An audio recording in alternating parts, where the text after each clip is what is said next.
Siswi tersebut bernama Yuni Sartika, usia 17 tahun, yang merupakan pelajar kelas 11 di SMKN 2 Lahat.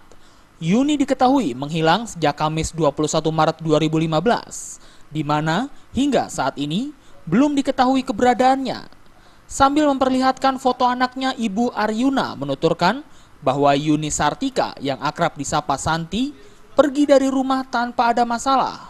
Menurut Aryuna, kepergian anaknya pertama kali diketahui saat dirinya tiba di rumah sehabis bekerja dan mendapati Yuni sudah tidak ada berada di rumah beserta barang-barang pribadi milik Yuni. Ibu Aryuna mengatakan beberapa hari sebelum meninggalkan rumah, tingkah Yuni memang tidak seperti biasanya.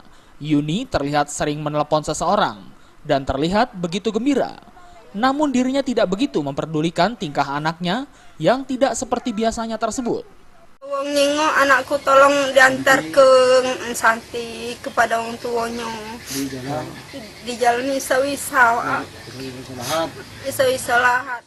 Adapun ciri-ciri Yuni Sartika memiliki rambut sepanjang bahu, kulit sawo matang, muka oval, dan memiliki tanda diantaranya alis mata.